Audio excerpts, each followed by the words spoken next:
छोटी सी थी जनाबाई, अपने माता पिता के साथ आषाढ़ी एकादशी के दिन आई यहां पर, जिस दिन सबसे ज्यादा भीड़ होती है पंढरपुर में। जनाबाई मन में सोच रही है, मेरे पास विठोबा होते, मेरे पास विठ्ठल होते, घी लेकर के आती, चरणों में मालिश करती, अपने हाथ से चरण दबा देती, मेरा विठोबा बहुत कष्ट में आ गए होंगे आज तो। और यही बोलती जा रही है, यही बोलती जा रही है। अब सब तो वहां से उठ करके सोने चले गए, लेकिन वो यही चिंतन कर रही हैं, आज विठ्ठल के पांव में दर्द हो रहा है, आज मेरे पंडरीनाथ के चरणों में दर्द हो रहा होगा। ये भाव मन में सोच ही रही थी कि इतने में ही पीताम्बरी पहने, कटी पर हाथ धरे, सुंदर सांवल वर्ण ठाकुर जी का श्री पंडरीनाथ भगवान वहीं प्रकट हो गए। और प्रकट होकर के जनाबाई के सामने बैठ करके पांव आगे पसार दिए, बोले रो क्यों रही हो, तो फिर दबाओ हमारे चरण। आपको अगर लग रहा है कि हमारे पैरों में पीड़ा हो रही तो दबाओ ना। पैर दबाते दबाते जनाबाई पूछ रही है, भोजन किया आपने? ठाकुर जी बोले हाँ किया। तो क्या पाया? बता दिया जो भी बनता है। अब मंदिर में जो भी बनता, मुझे तो पता नहीं क्या बनाते हैं मंदिर में, जो भी बनता ठाकुर जी बताए। बोले इसकी सब्जी बनी थी, जे चावल बने थे, रोटी बनी थी और पूरन पोली बनी थी, और यही बनती महाराष्ट्र में। और क्या बनता है? पूरन पोली है। और क्या बनता है? अब हमको कोई बना के खिला ही नहीं रहा तो हमको पता कैसे चले। हम तो अपने महाराज संग लेके आए, बेचारे वो रोज दाल चावल रोटी सब्जी बना देते, वही पाले रहे हैं। ठाकुर जी ने बताया, बोले पूरन पोली बनी, ये सब्जी बनी, चावल बने, ये सब पाया मैंने। जनाबाई पैर दबाते दबाते, अच्छा कल क्या पाया था? ठाकुर जी बोले यही पाया था। बोले जो आज पाया वही कल पाया? बोले हाँ यही पाया था। अच्छा तो परसों क्या पाया? ठाकुर जी बोले परसों भी यही पाया था। और 4 दिन पहले क्या पाया था? ठाकुर जी बोले यही बनता है, ये लोग मुझको यही देते हैं और कुछ नहीं देते, इनका फिक्स है, ये वही बनाते हैं वही खिलाते हैं मेरे को। इनका मंदिरों में नियम थोड़ी बदलता है, जो सब्जी है, जो दाल है, जो वही बनता है, रोज वही खिलाते ठाकुर जी को। जनाबाई बोली आप रोज रोज एक ही भाव खाते हो, मन नहीं भरता आपका? ठाकुर जी बोले भरता तो है, पर ठीक है कोई बात नहीं, भाव से बनाते हैं तो पाता हूं। जनाबाई बोली मैं कुछ नया बना के पवाऊं तो? ठाकुर जी बोले तुम बनाओगी? बोले अभी बना के लाऊं, आप बस बैठो मैं लेके आती हूं। जनाबाई रात में ही गई, महाराज सुंदर रसोई सिद्ध करी, सुंदर नए नए पकवान बनाए, नई नई सामग्री बनाई, और सामग्री बना के थाल में सजा। आधी रात सब सोए हैं पंढरपुर में, और वहां गोपालपुर के ऊपर के स्थान आज हम गए थे तो वहीं के चिंतन आ रहा है, वहां ठाकुर जी बैठे हैं, ठंडी ठंडी हवा चल रही है, और जनाबाई ने लाके थाली सामने रख दी। ठाकुर जी को कहा पाओ। ठाकुर जी पा रहे हैं प्रेम से, और बड़ा सिर हिला हिला करके, चटकारे मार मार करके पा रहे हैं। बोले आहा आज तो नया नया भोजन मिला है। जनाबाई तेने तो आज आनंद कर दिया, इतना सुंदर भोजन बनाया। बीच बीच में ठाकुर जी इतनी जल्दी खाते हैं कि अपने वस्त्रों पर गिरा देते हैं। तो जनाबाई कहती है अरे आराम से खाओ, कहाँ जाना है? बोले तुमको क्या पता, अभी 3:30 बजे मंगला आरती होनी है, मुझे पहुंचना है अभी वहां पर। ठाकुर जी प्रेम से पा रहे हैं। बीच बीच में जनाबाई का इच्छा होती, मन होती है कि मैं खिला दूं एक ग्रास, लेकिन अभी भय लग रहा है मन में कि कहीं मैंने कहीं हाथ बढ़ा दिया तो कहीं ठाकुर जी नाराज तो नहीं हो जाएंगे। ठाकुर जी ने प्रसाद पाया, बोले जनाबाई कल फिर आऊंगा, बढ़िया बना के रखना कुछ अच्छा, फिर पाऊंगा कल, अभी जाता हूं, हाँ मंगला की समय हो गई। ठाकुर जी दौड़े आए, सीधे महाराज घंटे घड़ियाल बजने लगे और मंगला आरती शुरू। 3:30-4 बजे से ही ठाकुर जी का अभिषेक होने लगा। 1 दिन 2 दिन 3 दिन 4 दिन 5 दिन बीत गए। रोज ठाकुर जी रात में चले जाते हैं और प्रसाद पाके आते हैं। रुक्मणी जी आई एक दिन मंदिर में, और यहां बस शयन की तैयारी हो रही थी। रुक्मणी जी आकर के बोली, वो भी ऐसी खड़ी हैं, ऐसी बोली होंगी। कहां जाते हो आप रात को? ये इतनी रात को कहां जाते हो आप? सही सही बताना। ठाकुर जी बोले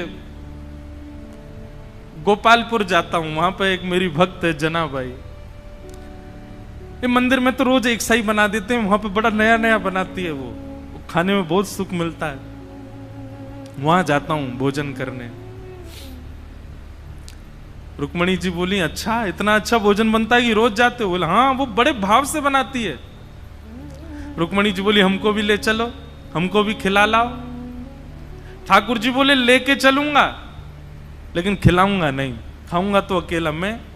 वो छोटी सी है, छोटे छोटे उसके हाथ हैं, वो छोटे छोटे हाथ से थोड़ी सी दाल बनाती है, थोड़ी सी सब्जी बनाती है, एक ही पूरन पूली बना पाती बेचारी। और तुम चलोगी, तुम्हारा भी पेट मेरा भी पेट, उसको बहुत श्रम हो जाएगा, उसको इतना नहीं बनवाना भोजन। चलो साथ में, लेकिन दूर खड़ी रहना, देखती रहना, और बीच में भी मत आना, वो सहजता उसकी खत्म हो जाएगी, वो तुमको देख के फिर बनावटी बात करेगी। रुक्मणी जी बोली ले चलो, कुछ खिलाना नहीं, नहीं आऊंगी बीच में, लेकिन ले तो चलो, मैं भी तो देखूं ऐसा क्या, ऐसा उसका क्या भाग्य कि पंडरीनाथ रात में जाते हैं।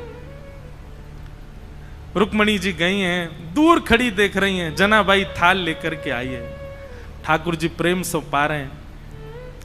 ठाकुर जी पाते, आज ही जनाबाई के मन में आया, बोले आज तो मैं अपने हाथ से खिला के मानूंगी, रोज तो ये मैं डर के मारे नहीं खिला पाती। ठाकुर जी जेम रहे थे बढ़िया प्रेम से, और चटकारे अपनी उंगलियां चाट चाट करके, बढ़िया आहा बहुत अच्छा बना है।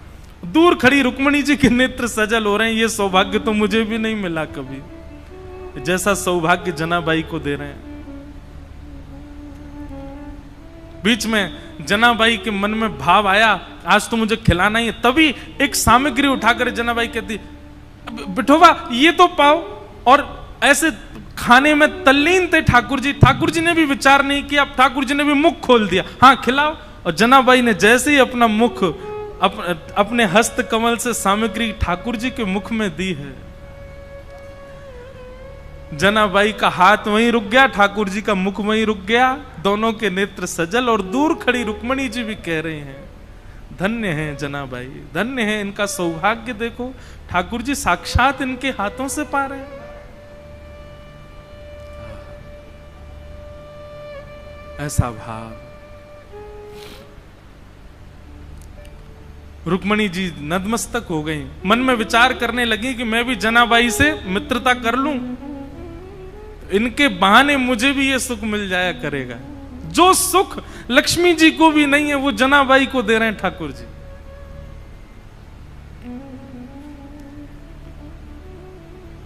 ठाकुर जी नित्य जाते हैं, रात भर जनाबाई के पास रहते हैं और कुछ नहीं करते, जनाबाई अपना काम करती रहती है, ठाकुर जी बैठे बैठे देखते रहते हैं। बंधुओं, भक्ति जब अपनी स्थिति में आएगी, जैसे मैंने आज प्रारंभ में कहा ना, एक माइलस्टोन, एक बात याद रखिएगा, आपका नाम जब, आपकी साधना, आपका कथा श्रवण, आपका नित्य भगवत स्मरण, उसमें एक बहुत विशेष माइलस्टोन जो आएगा वो ये कि एक दिन आप अपने भावों को शब्द में परिवर्तित करके गाने लग जाओगे। माफ कीजिएगा, क्षमा कीजिएगा, लेकिन अभी भक्ति में गायन प्रारंभ नहीं हुआ, भक्ति में लिखना प्रारंभ नहीं हुआ, भक्ति में शब्दों में पिरो करके उन भावों को पदावली के रूप में करने का प्रारंभ नहीं हुआ, तो अभी आप उस माइलस्टोन पर पहुंच नहीं पाए हो। बात समझ रहे हैं ना मेरी? आपके भक्ति भाव शब्द में परिवर्तित होने लग जाएं, आपका मन हो मैं लिखूं, मैं गाऊं, मैं सुनाऊं, तब समझो कि हां अब एक सीमा पर आप पहुंच गए हो, ठाकुर जी के समीप बस पहुंचने ही वाले हो। हम एक बात कथा में कहते हैं, जिसने भी पाया गा करके ही पाया, बिना गाए किसी ने नहीं पाया।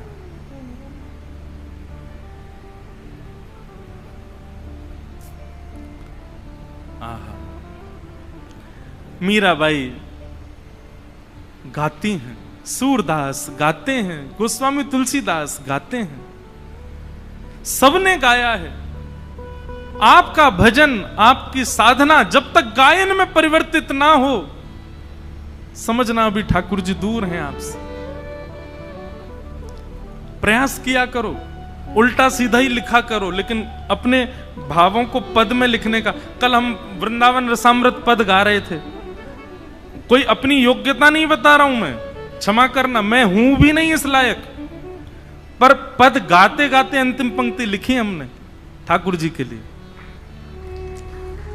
श्री पंडितनाथ। और ये हर बार ही ऐसा होता है। जगन्नाथपुरी गए तो वहां पर भी भल भद्र और सुभद्रा संग विराजे ब्रज के नाथ, रथ आरूढ़ भये नंद नंदन कहलाए जगत के नाथ।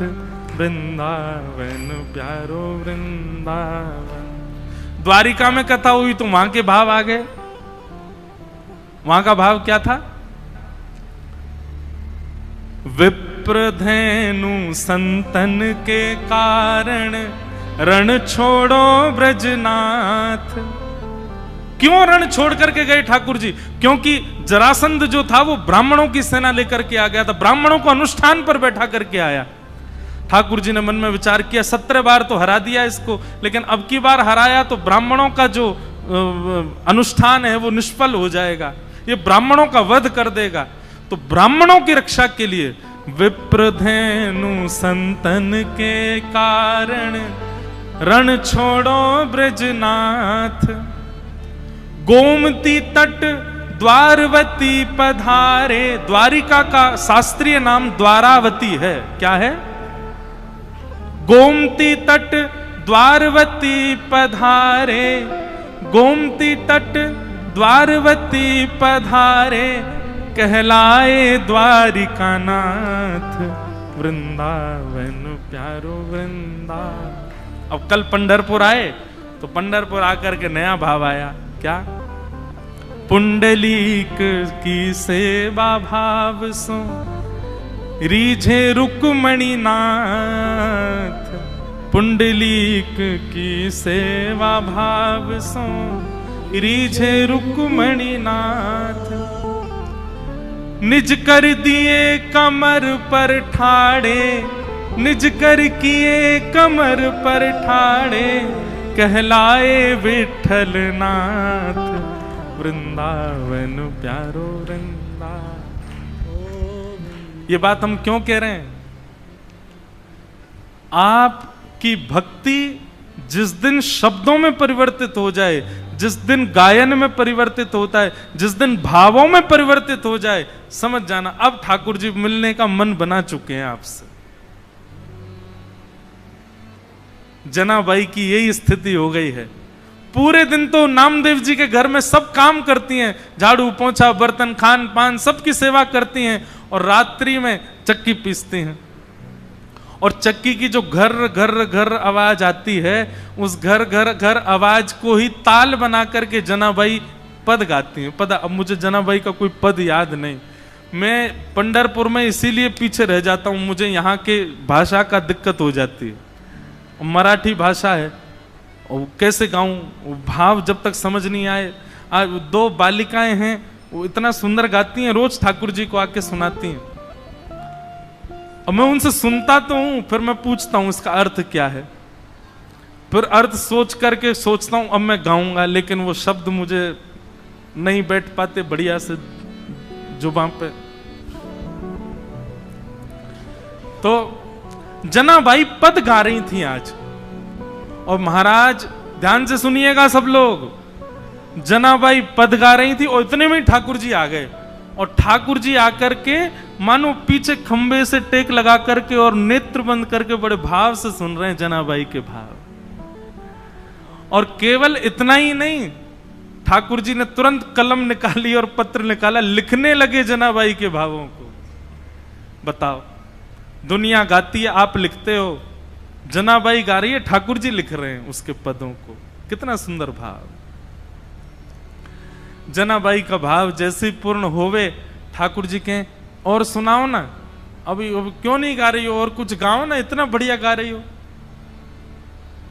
जनाबाई बोली, दो दो काम एक साथ कर रही हूं मैं, ये चक्की भी चला रही हूं, गा भी रही हूं, कैसे होगा इतना, मैं बालिका ही हूं, छोटी हूं अभी। तो ठाकुर जी बोले तुम गाओ, हम चक्की चलाते हैं, तुम गाओ।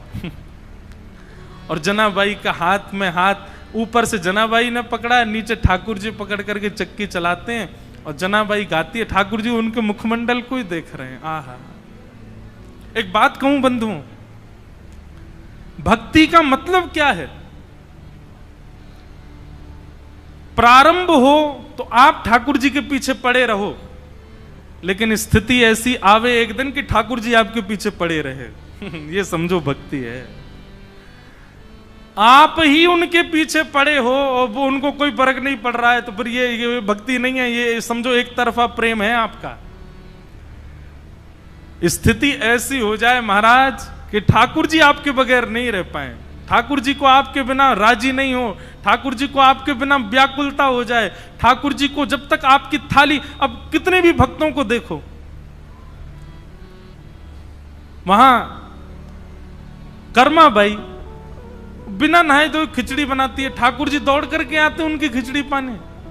भक्ति का मूल रूप यही है कि आप ठाकुर जी का भजन करो, लेकिन एक स्थिति ऐसी आवे कि मेरा सुमिरन हरि करे, मेरी स्मृति ठाकुर जी कर रहे हैं, मेरे स्मरण में ठाकुर जी हैं। आहा।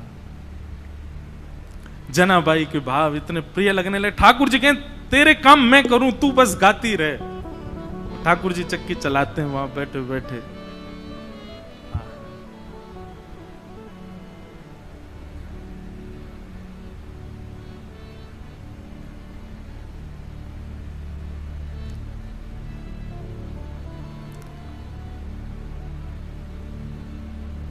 एक दिन जनाबाई बोली, ठाकुर जी आप चक्की चलाते हो, पर आप इतने आभूषण पहन के रखते हो कि कोई आभूषण आपके कभी टूट जाए, कोई आभूषण आपकी चक्की से टकराते रहते, इतनी आवाज होती है, मुझे तो भय लगता है कोई रात में आ ना जाए। ठाकुर जी बोले हम आभूषण उतार देते हैं। तो ठाकुर जी ने अपने सारे आभूषण उतार करके रख दिए और लिए चक्की पीसने लगे। आज जनाबाई ने ऐसा भाव गाया कि ठाकुर जी उसमें इतने निमग्न हो गए कि इतने में ही मंदिर से घंटे घड़ियालों की आवाज आने लगी। ठाकुर जी के मंगला का समय हो गया। ठाकुर जी तो व्याकुल हो गए, बोले अभी भागना पड़ेगा, दौड़ना पड़ेगा, मंदिर में नहीं मिला तो महाराज बड़ा दिक्कत हो जाएगी, सब जगह ढूंढेंगे और मैं कहीं आता हुआ दिखा तो सब समझ जाएंगे मैं चलता फिरता बोलता हूं, पूरी दुनिया पकड़ लेगी मुझे, कैसे जाऊं। तो जनाबाई की एक काली सौल थी, ठाकुर जी भी श्याम वर्ण के, काली सौल और ओढ़ ली ठाकुर जी ने ऊपर से, और सीधे ठाकुर जी अपने छोटे छोटे पांव से दौड़ रहे गोपालपुर से मंदिर की ओर। मंगला का समय हो गया है, कपाट खोले उससे पहले भीतर पहुंच जाऊं। यहां रुक्मणी जी ने पीछे का दरवाजा खोल के रखा, कह जल्दी आओ भीतर, सब पहुंच गए वैष्णव जन। ठाकुर जी बेचारे मुकुट उकुट संभाले, अपना भीतर पहुंचे, भीतर जा खड़े हो गए। इतने में कपाट खुले। कपाट खुले, दो गलती हो गई ठाकुर जी से। क्या? अपने आभूषण भूल आए जनाबाई के यहां, और जनाबाई की सौल पहन के खड़े हो गए वहां पे। जैसे ही कपाट खुले, पुजारी बोले हैं ये आभूषण कहां गए, और ये पुरानी सी काली सी सौल किसकी ओढ़ रखी है। अब तो पहले कपाट खुलते हैं तो आदमी और नेत्र गाड़ करके देखते हैं ठाकुर जी को। सुबह सुबह सबके अपलक नेत्रों से सब ठाकुर जी को देख रहे हैं, और ठाकुर जी के मुख पर संकोच दिखाई दे रहा है। बोले आज तो पकड़े गए हम। इतने में ही पीछे खड़े नामदेव जी की दृष्टि पड़ी, और नामदेव जी बोले ये सौल तो कहीं देखी देखी लग रही है। और नामदेव जी के घर में ही रहती जनाबाई, उनके यहां काम कर रही हैं बेचारी, सब झाड़ू पोंछा बर्तन सब करती जनाबाई। नामदेव जी के मुख से निकल गया, ये तो जनाबाई की सौल है। आहा, ठाकुर जी लीला करके आए हैं जनाबाई के पास। अब ये बात जैसी उन्होंने कई आसपास के लोगों में ये बात सुन ली, उनके भी मन में आ गया कि ठाकुर जी जनाबाई पे कृपा करके आए। पर इतने में ही भीतर से मंदिर से आवाज आने लगी, पुजारी कहने लगे ठाकुर जी के आभूषण चोरी हो गए, किसी ने ठाकुर जी के आभूषण चुरा लिए हैं, ठाकुर जी के आभूषण नहीं मिल रहे हैं। देखो मानव कितना विचित्र है। ये उन मानवों की निंदा नहीं, हम आप सब भी होते तो हम भी यही कहते। नामदेव जी के मुख से निकला कि ये तो जनाबाई की सौल है, तो जिन लोगों ने सुना उन्हीं लोगों ने कह दिया, बोले जनाबाई की सौल है, इसका मतलब जनाबाई ही आई थी और आभूषण चुरा करके भाग गई, सौल भूल गई यहीं पर। जनाबाई ने ठाकुर जी के आभूषण चुरा लिए। सब लोग हाथ में आयुध लिए हल्ला मचाते हुए चिल्लाते हुए सब गोपालपुर की ओर गए। सुबह सुबह का समय, ऊपर पहुंचे, जैसे ही वहां जाकर के देखा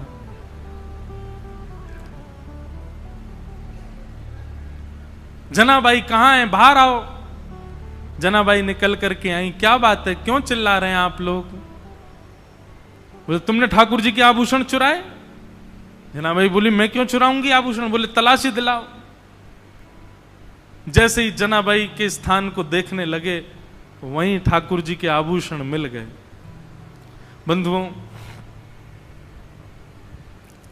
ठाकुर जी की लीला में सब सुखद सुखद ही होता है, सब अच्छा ही अच्छा होता है, ऐसा नहीं है।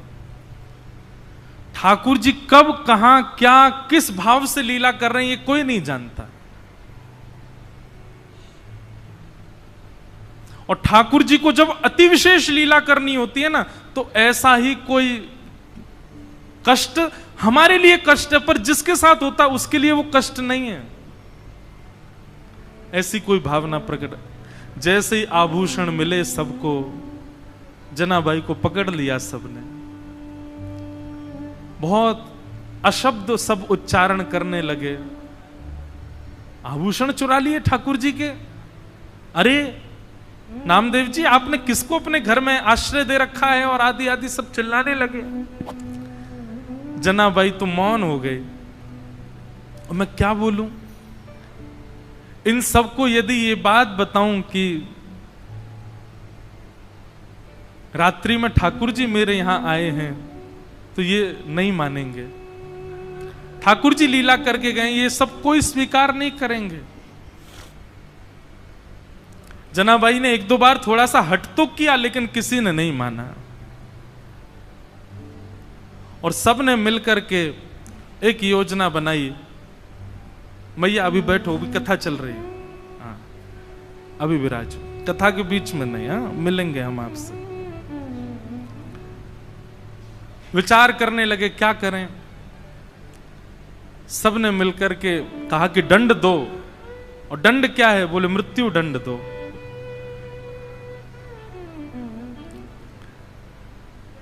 नामदेव जी मनी मन समझ गए कि ठाकुर जी अब जनाबाई को अपने अंतरंग लीला में प्रवेश देना चाह रहे हैं, इसीलिए लीला चल रही है। समाज के लोग उनके भाव को नहीं समझ पा रहे थे। ये संसार का एक नियम है कि जब मूल व्यक्ति हमारे सन्मुख होता है, तब हम उसके भाव को नहीं समझ पाते। आज उन्हीं जनाबाई को पूरा विश्व पूज रहा है। पंढरपुर आने वाला हर वैष्णव प्रणाम कर रहा है। एक सूली लगा दी गई, जनाबाई को खड़ा कर दिया उसमें, परंतु श्री पंडरीनाथ भगवान ऐसा होने तो नहीं देते। देखते ही देखते जो सूली बनाई गई थी वो जल के आकृति में परिवर्तित हो गई और श्री जनाबाई ठाकुर जी में ही विलीन हो गई, ठाकुर जी में ही उनका समावेश हो गया। सब ढूंढने लगे, खोजने लगे, जनाबाई कहां है, जनाबाई कहां है। कई लोगों को आत्मग्लानि होने लगी, अपने आप को कोसने लगे, हमने क्या किया? एक परम भक्ता वैष्णवी जनाबाई के साथ ऐसा किया। पर अब कहां जनाबाई मिलने वाली हैं? वो तो श्री विट्ठल के साथ में है, विट्ठल के अंतरंग भाव में प्रवेश कर गए। ऐसी भक्तिमती जनाबाई, जिनके साथ इतनी लीला, इतनी कृपा श्री पंडरीनाथ भगवान ने की, उनके हाथ का बना हुआ प्रसाद पाते हैं, उनके हाथ के बने हुए सुंदर प्रसाद को उनके हाथ से पाते हैं। वो गाती हैं और पंडरीनाथ भगवान लिखते हैं, वो गाती हैं और पंडरीनाथ भगवान नृत्य करते हैं। ऐसी सी जनाबाई, उनको हम बारंबार वंदन करते हैं। एक भाव मुझे बहुत प्रिय लगता है।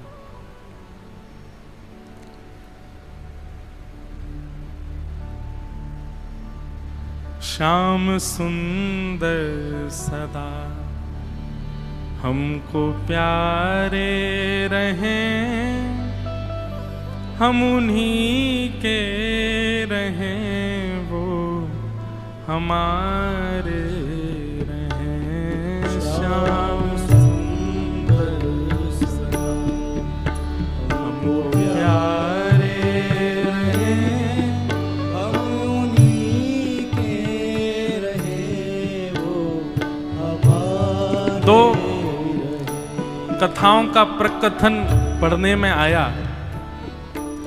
एक भाव तो ऐसा बताया जाता है कि वो सूली जो थी वो जल की आकृति में परिवर्तित हो गई और श्री जनाबाई ठाकुर जी में ही विलीन हो गई। एक भाव ऐसा बताया जाता है कि श्री नामदेव जी महाराज ने ठाकुर जी से एक वरदान मांगा अपने भजन का।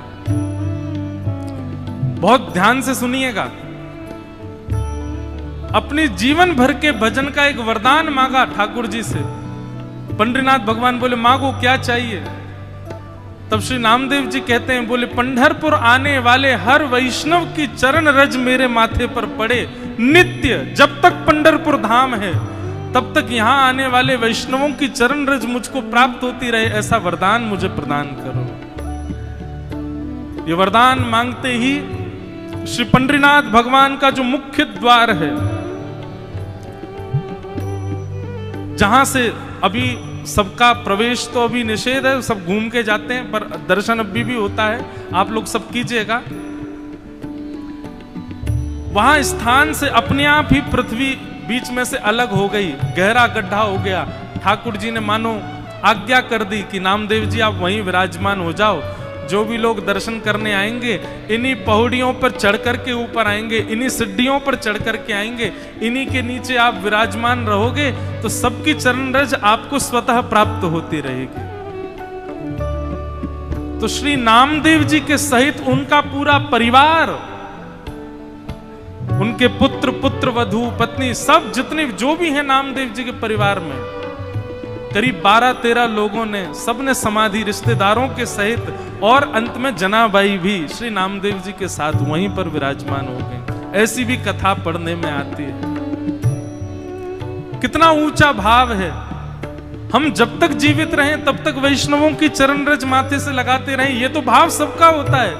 पर नामदेव जी तो कहते हैं हमें मुक्ति, भुक्ति, वैकुंठ, स्वर्ग, लोक कुछ नहीं चाहिए नाथ। हे पंडरीनाथ, बस इतनी कृपा कर दो कि आपके दर्शन को आने वाले प्रत्येक वैष्णव के चरण की चिन्ह, चरण की रज हमको प्राप्त हो। और आज भी पंढरपुर मंदिर के जो मुख्य पौड़ी हैं, मुख्य जो सीढ़ियां हैं, वहीं नामदेव जी की समाधि है। बंधुओं, हमारा प्रेम दूर दूर तक ठाकुर जी के लिए नहीं है। इन वैष्णवों का प्रेम देखो, वैष्णवों के प्रति प्रेम, ठाकुर जी के प्रति प्रेम, लीलाओं के प्रति प्रेम अद्भुत।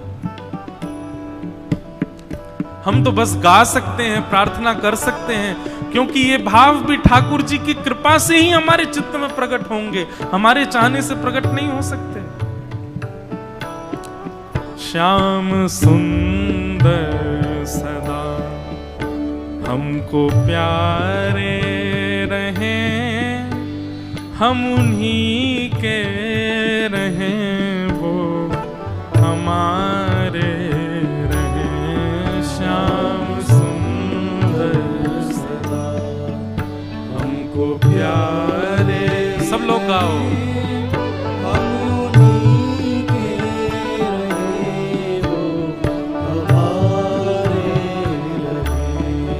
श्याम सुंदर सदा हमको प्यारे रहें, हम उन्हीं के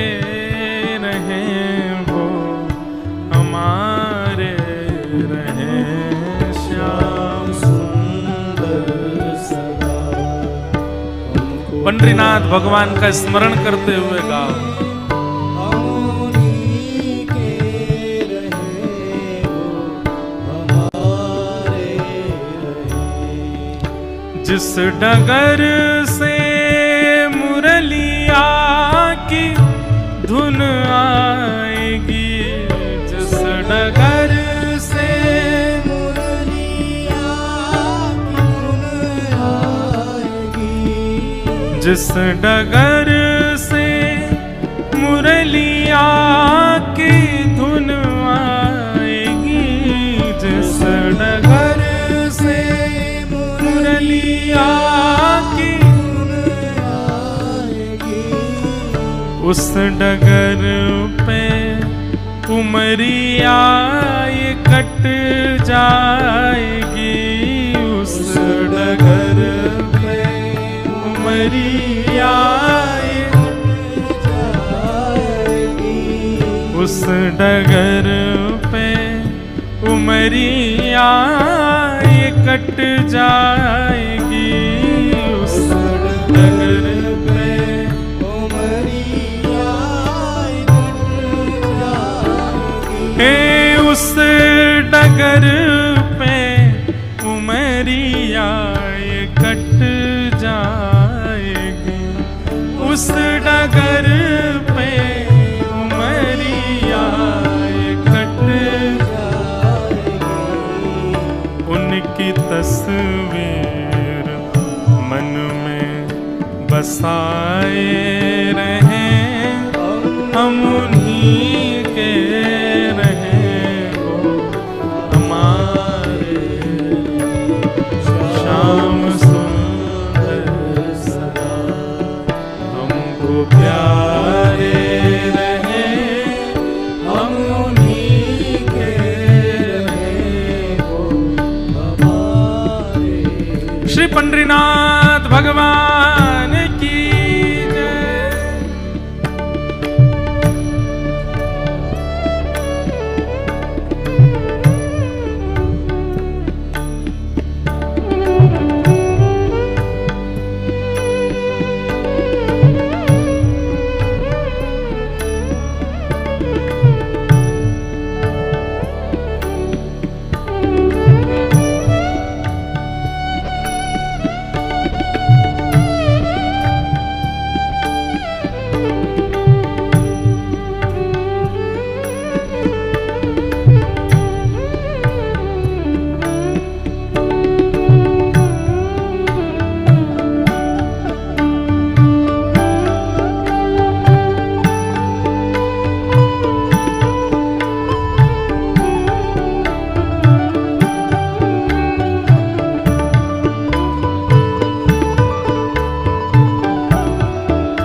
मोह माया की नदिया बही जा रही, मोह माया की नदिया बही जा रही, मोह माया की नदिया बही जा रही, मोह माया की नदिया बही जा रही।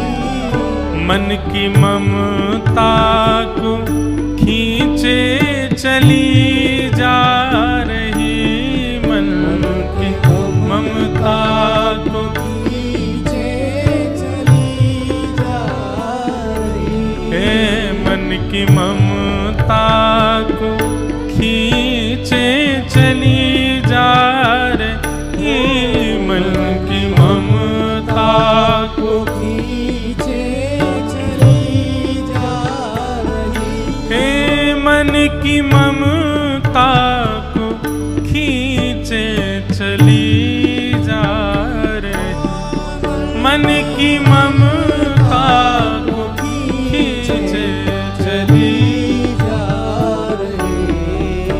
हम भंवर में रहे या किनारे रहे, हम उन्हीं के रहे वो हमारे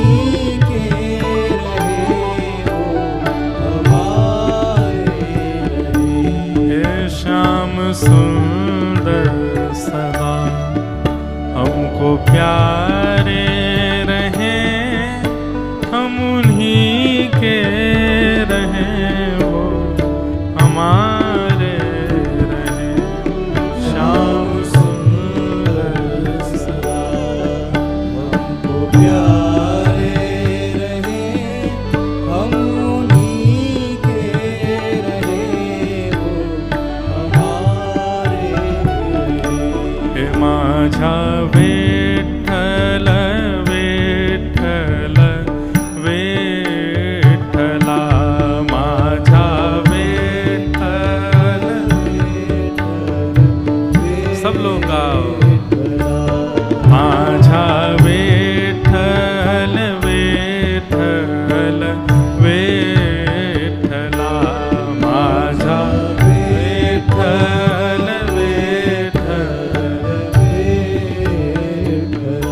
हे माझा पांडुरंग पांडुरंग विठ्ठला माझा पांडुरंग पांडुरंग माझा पांडुरंग